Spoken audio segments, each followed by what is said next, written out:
Archibald von Nightingale had a rather curious problem for a vampire. He could never seem to stay awake. On paper, he had all the classic attributes: fanged grin, pale complexion, a regal black cape that billowed impressively whenever a dramatic breeze deigned to arrive.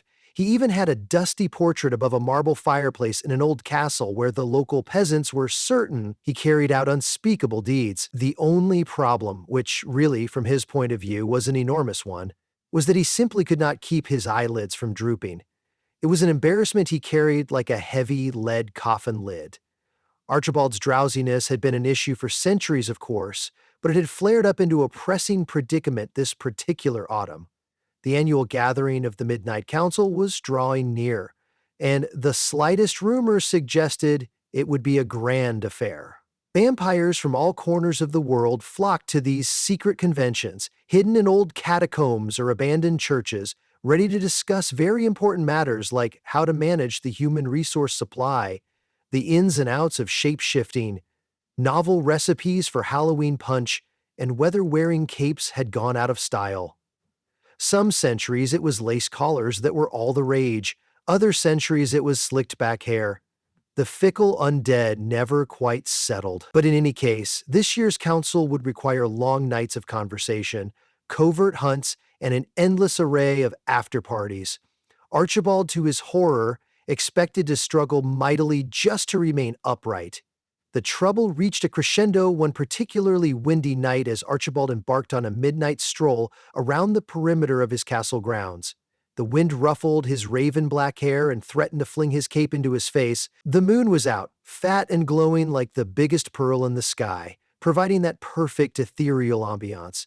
It was the ideal night for a classy vampire's prowl, except Archibald was safe in the knowledge that after about 10 minutes, he'd slowly tilt forward like a wilted flower and doze off, if he didn't keep himself stimulated with conversation or a dangerously large quantity of strong coffee, which, as a vampire, he wasn't supposed to be consuming in the first place. Caffeine never sat well with his undead physiology. Walking along the castle's perimeter, he was attempting to rehearse some energetic lines to keep his mind alert. "Good evening, creatures of the night," he declared in a deep, theatrical voice while ambling. A passing bat squeaked in what might have been mild confusion as Archibald repeated the phrase again, trying to maintain the ominous tone. But halfway through his third attempt, he let out a small yawn. Even the unwitting bat gave a squeak of sympathy. He paused, shook himself, and forced his eyelids wide. "No, no," he scolded himself. "Come on, focus. If I'm to lead the waltz at the council's masquerade, I can't possibly keep nodding off mid-step." He wiped an imaginary bead of sweat from his forehead. "I can't rely on Countess Louisa to pinch me awake every time. Not again." And there it was, the memory of last year's fiasco. During the waltz, he had begun the first few steps with the flaring drama of a well-practiced vampire. Then, as the pipe organ music swelled, Archibald's eyes had unfortunately not remained open. Terrified shrieks ensued when he twirled straight into an ancient stained glass window, breaking it in the process. He had woken up with a scattering of colored shards around him. While the rest of the council found it hilariously entertaining in retrospect, Archibald had cringed at the note added to the official records. Archibald von Nightingale, drowsiness levels approaching comedic hazard. No, he would not let that happen again. In a few nights' time, the council's gathering would be even bigger and more important than ever. There would be mustached older vampires from Eastern Europe scrutinizing him with a critical eye, elegantly dressed vampiric ladies from the Far East who taught lessons on how best to hypnotize a mortal, and a flamboyant troupe of occasional cameo guests, a few werewolves, 3 ghosts, whose invitations were always questionable, and a gaggle of unusually tall witches, who claimed they came solely for the punch. Mostly everyone adored a good raucous event. The question was, how could Archibald ensure his own wakefulness? Late that night, or perhaps in the earliest hours of morning, vampires never really kept a standard sense of time, Archibald decided to pay a visit to an old friend who resided in the tower behind the castle. The tower was dilapidated, leaning precariously to the left, and infested with books and scrolls. This friend, Mortimer Hemlock, was not a vampire, but a warlock, and a rather absent-minded one at that.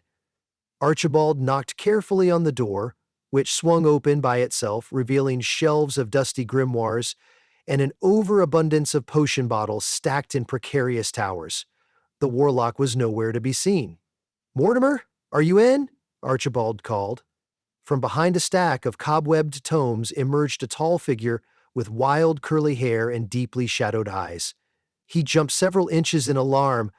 "Ugh!" Archibald, Mortimer said, pressing a hand to his heart. "You nearly gave me a series of small heart attacks." "Apologies," said Archibald, "but I require your help." Mortimer raised a brow. "Going to turn me into a midnight snack for the council's amusements?"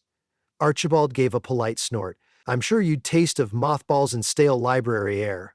No, I need a more specialized kind of assistance, something to help me stay awake, a potion, a spell, some bizarre warlock incantation. My insomnia is reversed, you see. I should rightly be wide awake at this time of night, but I can barely stay conscious." A gleam of curiosity sparked in Mortimer's eyes.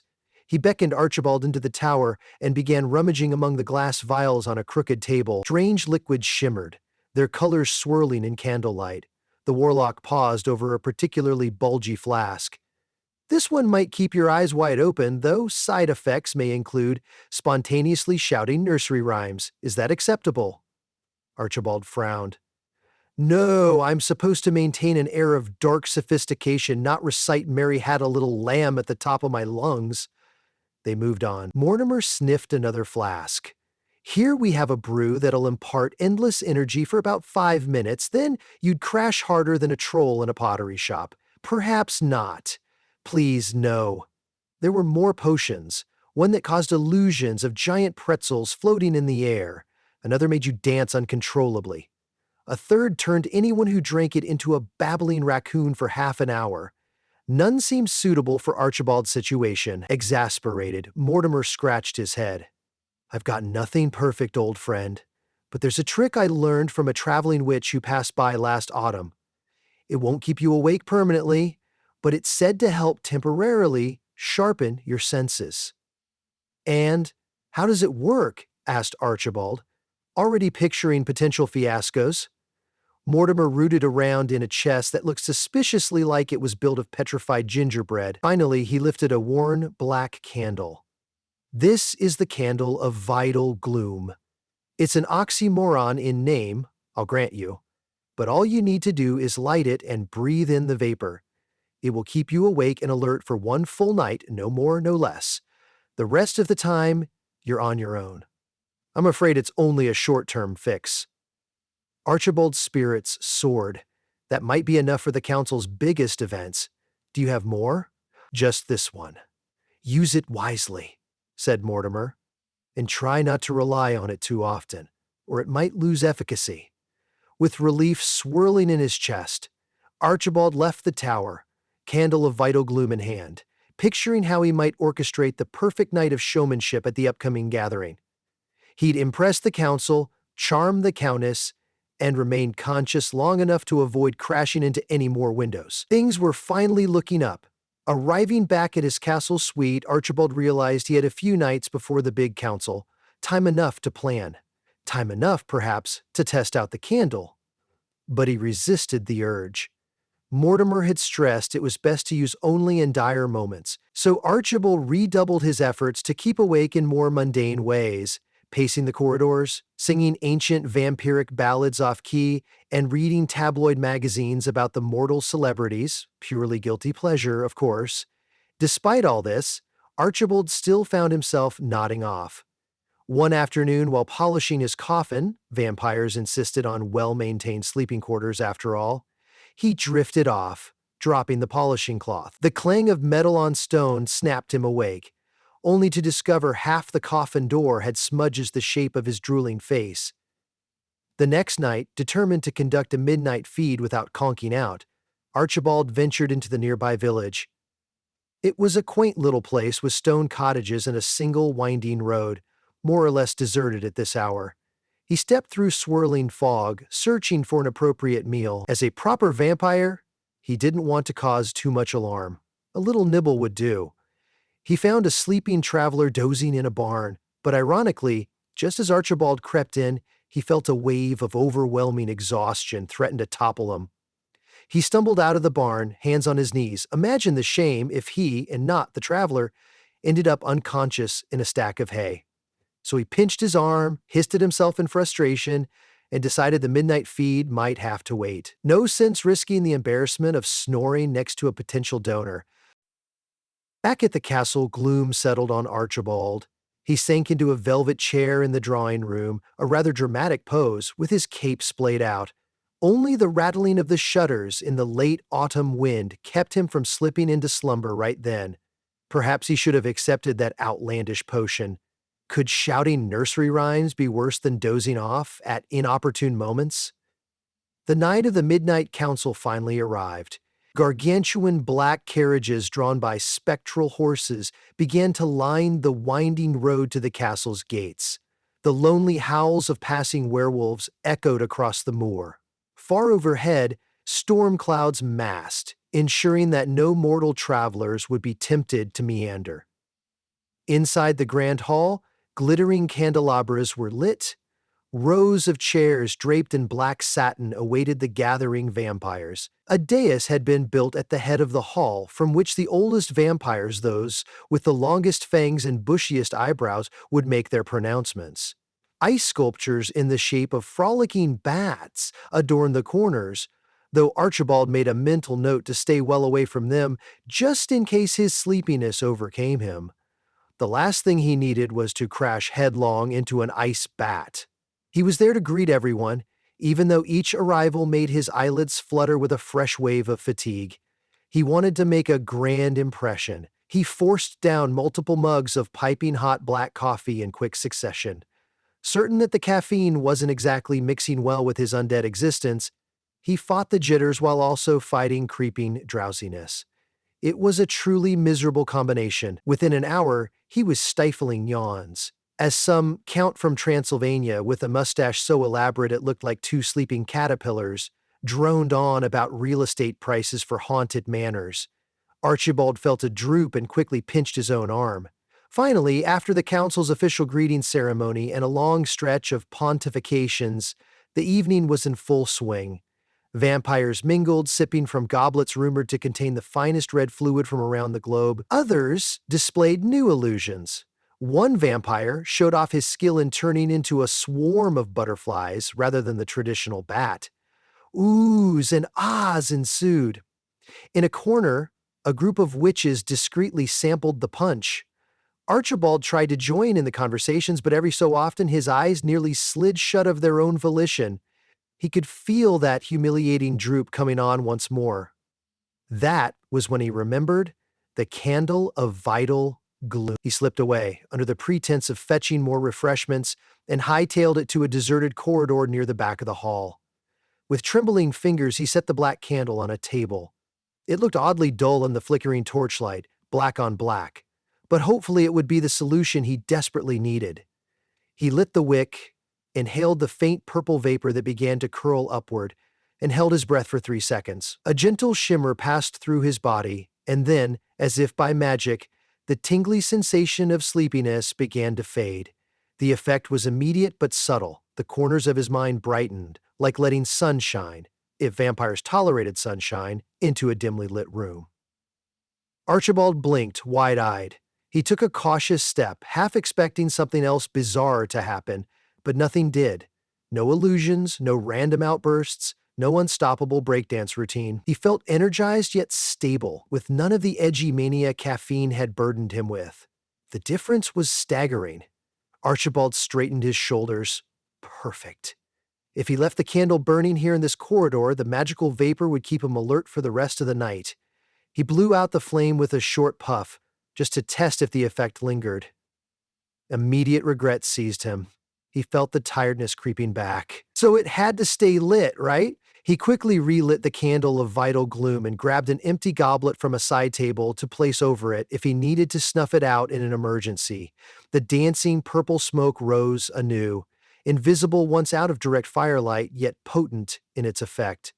Buoyed by renewed energy, Archibald headed back to the main room. He found a circle of famed vampires, discussing the latest enthralling craze, some vampiric musician who apparently used bone flutes in their compositions, Ordinarily, Archibald would have politely nodded, probably drifted off mid-sentence, and gotten teased without mercy. But now he engaged wholeheartedly, peppering the conversation with witty remarks. A bright spark in his eyes surprised onlookers. "Been seeing you this awake since the 1800s," quipped one of the older barons, fangs glinting. "You're positively glowing, Archibald." "Why, thank you," Archibald said, chest puffing out a bit. Confident, he excused himself to roam across the hall, greeting vampiresses in elaborate gowns, complimenting their lace fans and exchanging pleasantries with the various spooks in attendance. He only once felt a tiny lull in energy when he stepped out of the corridor's range for too long. Realizing the candle's effect was stronger nearby, he made sure to linger around that corner, pulling his conversation partners into that area if he needed to. Emboldened, Archibald decided to tackle the biggest moment of the evening, the council's famous midnight waltz. The organ music soared from the dais, and elegant vampires glided onto the dance floor. Last year, Archibald had achieved infamy for dozing off. This year, he intended to redeem himself. He reached out a hand to Countess Louisa, a tall, stately figure in a deep red gown. Louisa regarded him with a faint, teasing smile, as if waiting to see what fiasco he might cause tonight. With the candle of vital gloom's powers coursing through him, Archibald whisked her gracefully across the floor, spinning and dipping her in time to the organ's lilting melody. He was fully in control, eyes wide and alert, making quips between each staccato note. The entire ballroom glanced their way, murmuring admiration. He even managed a dramatic twirl that ended with him and the Countess in a dramatic pose near the corridor's threshold. At that moment, however, as Archibald turned, he caught sight of something that made his chest tighten. Two witches, possibly tipsy on punch, had wandered into that forlorn corridor, and one was curiously picking up the black candle, holding it aloft as though to admire it. Inside Archibald's chest, alarm bells rang. Countess, might I be excused for one moment?" he blurted, voice quavering. She blinked, a sliver of confusion crossing her features. "Now?" "But the waltz!" "I'll be back before the next swirl of violins, I promise," he said, gently disengaging from the dance. He carefully stepped around couples, making a beeline for the witches as politely as he could. He approached them, heart pounding. "Pardon me, ladies," he began, trying not to sound panicked. "That candle is part of the decor. I should really put it back on its stand." One of the witches gave him a mischievous grin. "Such a curious color. Never seen a candle so dark that it seems to swallow the light," she said. Her companion, a red-headed witch with bright green eyes, lifted it closer to her face. "And it smells like, well, can't say. Slightly rotten flowers, maybe?" "Right," Archibald said, swallowing hard. "It's, experimental, warlock invention, very unstable. I'd strongly advise you to—" The witch's eyebrows shot up. "Unstable, now that's intriguing," she said. Then, with an impish smile, she snuffed out the flame. Archibald's insides flipped. The moment that wisp of purple smoke flickered out and died, a crushing weariness surged over him like a tidal wave. He nearly dropped to his knees. He blinked hard, forcing himself to stay upright. The witches giggled drunkenly. "Oh dear," said the red-headed one, oblivious to Archibald's distress. "It's out! Sorry about that."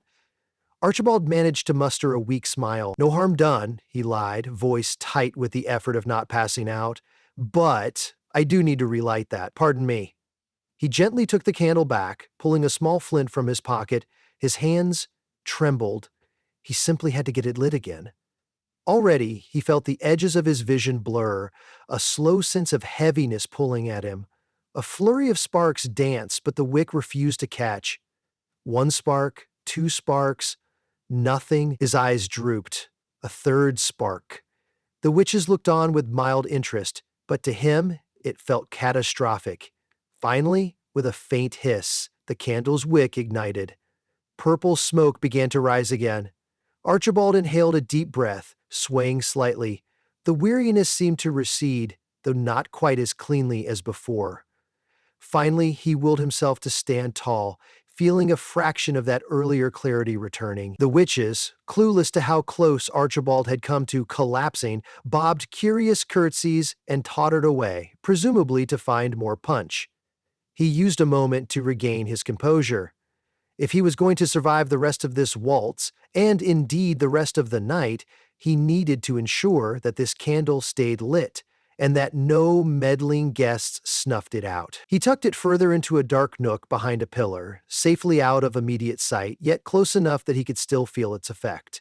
However, the fiasco had shaken him. He realized then that maybe relying on a single candle was more precarious than he'd realized. Still, the waltz must go on. Archibald straightened his cape and rejoined the dance floor.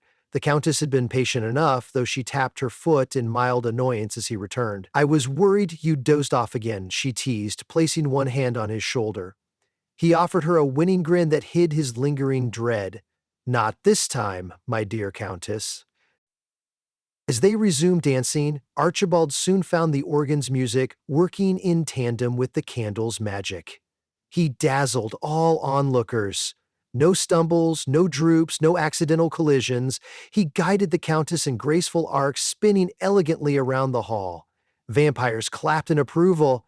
At one point, Archibald overheard a group of enthralled spectators whisper about how he'd taken some advanced dance lessons. Presumably, if only they knew the truth, that the difference between success and humiliating failure was a single flickering wick tucked away behind a pillar. After the waltz concluded, the council's official proceedings began again, with the elders reconvening in official seats to debate. The thunderous voices of centuries-old vampires filled the air.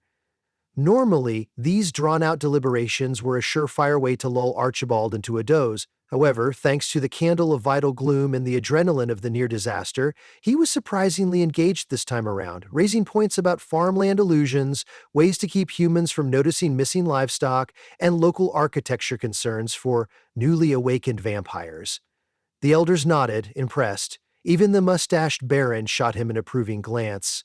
But the night was long, and as the hours wore on, Archibald felt the candle's effect dimming. Through an open window, the horizon showed faint hints of approaching dawn, though still quite distant.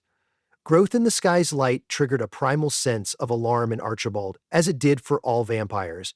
But more pressingly, he began to feel heavy-lidded. Was the candle losing its potency already? He realized with a shiver that the warlock had mentioned it would only last for one single night. And nights were long in these parts, but not infinitely so. That daybreak might still be hours away. But the entire council event stretched even beyond dawn, culminating in secret ceremonies in underground catacombs. If the candle fizzled out in the middle of those ceremonies— "Archibald, dear, you look a bit pale," the Countess murmured, ironically using that phrase on a vampire. "Are you sure you're all right?" He forced a half smile. "Just needed a quick breather," he said, excusing himself once more. He slipped back toward the corridor, weaving among pockets of chatter, and checked on the candle. Sure enough, it had melted almost halfway down. At its base, a constantly dripping puddle of black wax grew. The flame's purple glow was fainter. If it burned out prematurely, he risked face-planting on the polished marble in front of the entire council, or worse, drifting off mid-sentence during some solemn vow. He winced. There was only one solution: blow it out, save some for later, and risk dozing off in between. Could he manage that? The council had a break scheduled soon, meaning some of the older vampires would go to the catacombs for a private ritual, while the rest would retire someplace else. If Archibald could slip away for a short while, perhaps even get a quick nap in his coffin? He mulled it over, but that was an almost certain route to missing key parts of the proceedings. No, that wouldn't do. An idea occurred to him. What if he tried to catnap, just a tiny doze, somewhere discreet, while the candle was temporarily extinguished to conserve its power? He might recoup enough natural vampiric energy to last until the final ceremonies. It was a gamble, but it was better than waiting for the candle to burn out entirely, leaving him dead on his feet, in the figurative sense. He hesitated, then gently cupped a hand around the candle's flickering flame. The purple smoke stung the corner of his eyes, as though protesting his plan. With a decisive breath, he blew the flame out. Darkness seemed to press in, and a wave of immediate drowsiness hit him. "That's all right," he told himself. "Just a little nap." He found a quiet alcove under a dusty staircase. He lowered himself onto the cold stone floor, using his black cape as a makeshift blanket. It wasn't exactly comfortable, but it was out of sight from prying vampire eyes. His plan seemed to work at first. Drifting into a light doze, he remained half aware of the faint music and conversation from the main hall. He set a mental alarm, 8 minutes, maybe 10. That was all he needed. Vampires had strong internal clocks, or so Archibald liked to tell himself. But the next thing he knew, he jerked awake to the sound of approaching footsteps. He rubbed his eyes, blinking into the gloom. A female voice called, "Has anyone seen Archibald?" Panicked, he scrambled to his feet. That was the Countess. She sounded exasperated. He quickly grabbed the candle, fumbling to relight it with the flint sparks. His legs felt numb from lying on stone, and he realized with a sinking feeling he might have slept longer than planned. The footsteps were almost at the base of the stairs. Sissies. The flint sparked, no flame. Another spark. Was that the Countess turning the corner? A third spark. The wick flared. In a single anxious breath, Archibald sucked in the purple smoke, and once again, clarity slid over him. He popped out from behind the stairs just as the Countess glided into view. "There you are," she exclaimed, eyes narrowing. "I was looking all over. The final portion of the council is about to begin down in the catacombs. I was worried you might have, you know." Archibald forced a laugh, heart hammering in his chest. "Oh no, fear not, just preparing for the final ceremony," he said, quickly straightening his cape. "I'm wide awake, in fact." The Countess eyed him suspiciously. "If you say so, let's go then." She turned on her heel and headed for the catacomb entrance, expecting him to follow, which he did, candle carefully in hand, hidden behind his back. He arrived at the head of a grand procession, slipping the candle onto a sconce in another discreet corner of the catacombs. The swirling purple vapor was faint in the flickering torchlight, but it reached his nostrils well enough to keep his eyes open.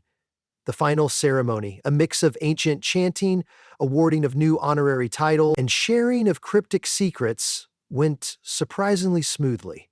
Archibald felt the occasional tug of exhaustion, especially as the night stretched on, but each moment he dipped closer to the candle, inhaling more of that essential purple fog.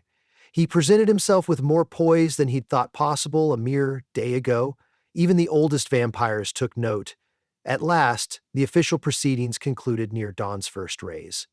When the entire group withdrew to the safety of the catacombs, hidden from sunlight. With exhaustion creeping across every face, the vampires each retired to various suites or crypts specially prepared for them. For once, Archibald was not the first to slip away in a state of near collision. Instead, he confidently strolled off, giving nods to the Baron, the witches, still a bit tipsy, and a handful of other dignitaries. He returned to that lonely corridor, stared down at the candle of vital gloom, and realized it had only a tiny nub of wax left. Just enough for maybe another few minutes of flickering. He felt grateful to it for helping him survive the night. With a nostalgic sigh, he snuffed it out. This time, no frantic rummaging to reignite it. Dawn was here, and as the adrenaline faded, Archibald's inherent drowsiness flooded in. But now it was perfectly acceptable, even expected, for a vampire to sleep during the day. He was free at last. He ambled to his coffin, where he slipped off his cape and climbed into the satin-lined interior, closing the lid over him. Relief washed over him. He'd made it through the entire council night, from grand receptions to the waltz to the catacomb ceremonies, without any humiliating fiascos. He had redeemed himself from last year's comedic mishap. No glass windows shattered, no mention of drool. People had actually complimented his dancing, his conversation, even his stamina, and all he had needed was a bit of magical assistance from a black candle, plus a few near heart attacks when it was accidentally snuffed. As he drifted into the daytime sleep that came naturally to his kind, Archibald smiled. Perhaps next year he would prepare some sort of more permanent solution, maybe even cure his bizarre nocturnal narcolepsy. But for now, the catacombs were full of murmuring praise, and his reputation was saved. His eyelids fell shut, and a quiet snore escaped his lips. He slept soundly in his castle coffin, secure in the knowledge that at least for one night he had been the wide-awake, witty, and dashing vampire he'd always dreamed of being, proving that sometimes all it took was a bit of strange candlelight and perfect timing for a drowsy vampire to conquer his greatest dilemma.